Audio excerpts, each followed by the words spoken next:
اللہ کے نبی اور خلیل حضرت ابراہیم علیہ السلام ایک مرتبہ اپنے جانوروں کی چراگاہ تلاش کرنے کے لیے بیت المقدس کے قریب پہاڑوں کے اندر چلے گئے اور کسی پہاڑ کے اندر بہت آگے نکل گئے اور وہاں جا کر ایک غمناک آواز سنی کہ کوئی شخص نہایت خشوع خضوع کے ساتھ اللہ رب العزت کی یاد میں مصروف ہے۔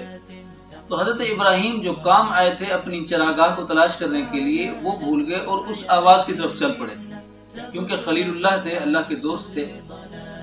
تو حضرت ابراہیم نے آگے جا کر دیکھا کہ ایک ضعیف العمر شخص ہے جس کا قد تقریباً 18 ہاتھ ہے اور وہ اللہ تعالیٰ کو یاد کر رہا ہے۔ تو حضرت ابراہیم نے اس سے چند سوالات کیے، فرمایا کہ من ربک، تیرا رب کون ہے؟ اس نے کہا الذی فی السماء، جو آسمانوں میں ہے۔ حضرت ابراہیم نے فرمایا کہ من رب الارض، زمین کا مالک کون ہے؟ اس نے کہا الذی فی السماء۔ حضرت ابراہیم نے فرمایا کہ فیہا رب غیرہ، کہ اس کائنات میں اس خدا کے علاوہ بھی کوئی رب ہے؟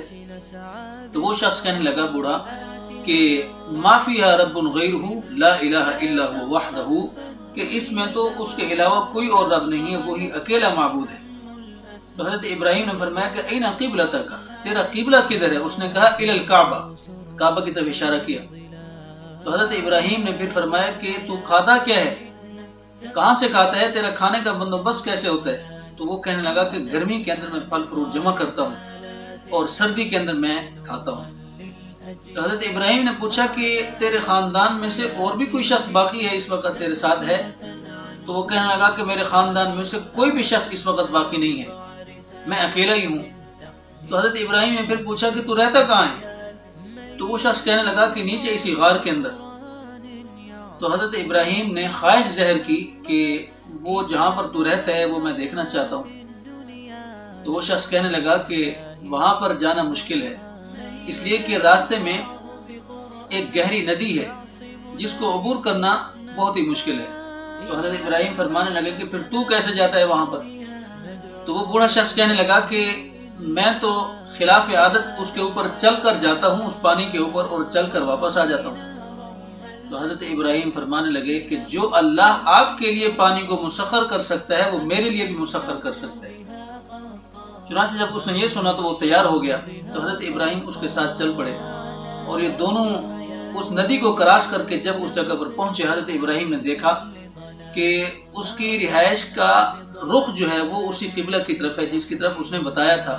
تو حضرت ابراہیم دل میں خوش ہوئے کہ اس مخلوق کے اندر، اللہ کی مخلوق میں کوئی خدا پرست انسان مجھے ملا ہے۔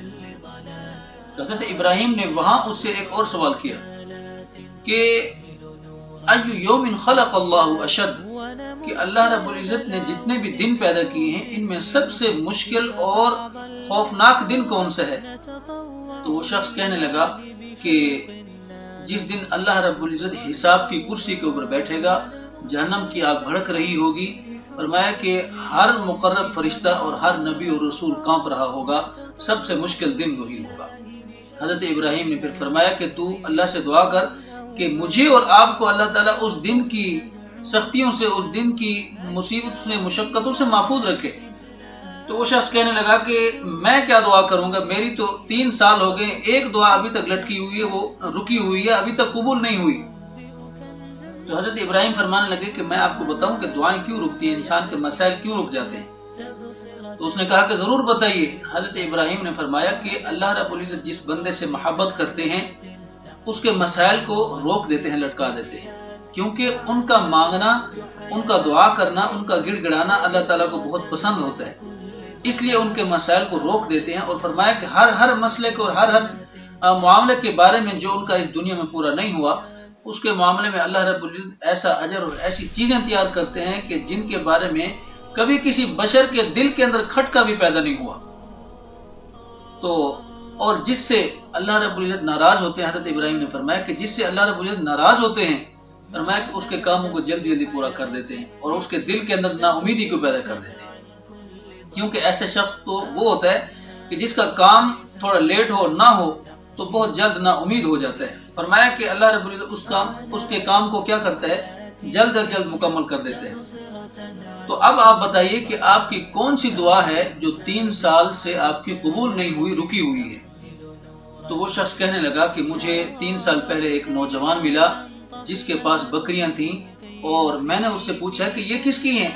تو وہ کہنے لگا خلیل الرحمن ابراہیم، رحمان کا ایک خلیل ہے، دوست ہے ابراہیم، یہ اس کی بکریاں ہیں، اس کی چراگاہ میں تلاش کر رہا ہوں۔ تو وہ بوڑھا شخص کہنے لگا اس وقت پھر میں نے اللہ سے دعا کی تھی، اللہم ان کان لک فی الارض خلیل، کہ اللہ اگر زمین کے اندر آپ کا کوئی دوست ہے، کوئی خلیل ہے جس کو ابراہیم کہتے ہیں، تو میری موت سے پہلے اس سے ملاقات کرا دے۔ تو فرمانے لگا کہ میری دعا وہ ابھی تک قبول نہیں ہوئی۔ حضرت ابراہیم نے جب یہ سنا تو فوراً کھڑے ہوئے فرمانے لگے قد اجیبت دعوتک، تیری دعا قبول ہو گئی اور آپ میرے ساتھ یہ معانقہ کر۔ تو حضرت ابراہیم نے اس کے ساتھ معانقہ کیا، اس کے ساتھ گلے ملے۔ تو یہ وہ پہلا معانقہ تھا کہ جس کا طریقہ حضرت ابراہیم علیہ السلام سے جاری ہوا، اس سے پہلے معانقہ کرنے کا رواج نہیں تھا۔ اور یہ روایت جو ہے امام جلال الدین سیوطی نے اپنی تفسیر در منصور میں جلد 1 صفحہ 116 کے اوپر امام ابن ابی الدنیا اور اسی طرح امام خطیب بغدادی اور مسند فردوس دلمی کے حوالے سے اس کو نقل کیا ہے۔ تو معانقے کا اصل جو تھا وہ حضرت ابراہیم علیہ السلام سے جاری ہوا، اور دین ابراہیمی کا یہ طریقہ جو ہے یہ دین محمدی کے اندر بھی جاری ہے اور باقی رہا۔ تو معانقہ کرنا کسی مسلمان کے ساتھ یہ سنت سے ثابت ہے، اللہ کے رسول نے بھی کیا ہے۔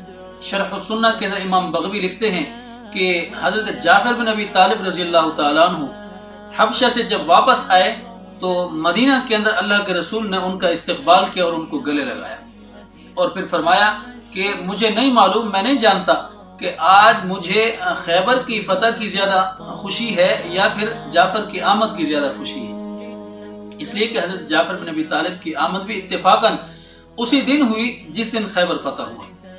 اور ترمذی کے اندر روایت میں آتا ہے کہ حضرت زید بن حارثہ رضی اللہ تعالیٰ عنہ مدینہ میں آئے، اور ام المومنین سیدہ عائشہ فرماتی ہیں کہ اللہ کے رسول تہ بند میں تھے، ایک چادر باندھی ہوئی تھی اور بدن آپ کا ننگا تھا۔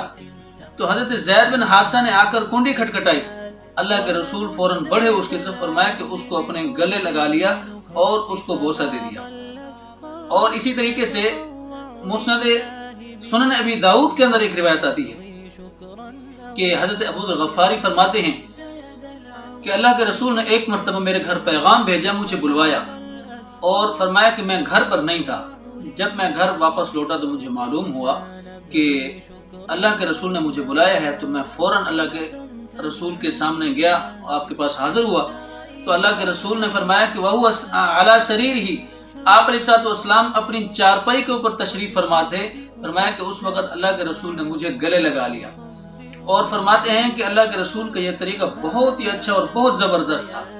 تو کسی مسلمان خصوصاً جب کہ وہ سفر سے واپس آئے یا کوئی بزرگ ہو اور کوئی بڑا ہو، کسی مسلمان کی تعظیم کے لیے اس کے ساتھ معانقہ کیا جائے، یہ جائز اور مسنون ہے۔ تو کسی کے ساتھ محبت اور تعلق کے اظہار کا آخری درجہ یہی معانقہ کرنا ہے۔ حضرت ابراہیم کے بہت ساری خصوصیات ہیں، ان میں سے ایک یہ خصوصیت ہے کہ اول من عانقہ، کہ سب سے پہلے وہ شخص ہیں جنہوں نے کیا کیا تھا، معانقہ کیا تھا۔ تو یہ معانقہ، گلے ملنا، یہ طریقہ اور یہ روایت، یہ سنت جو ہے یہ حضرت ابراہیم علیہ السلام سے جاری ہوئی، اور اس امت کے اندر بھی ابھی تک باقی ہے۔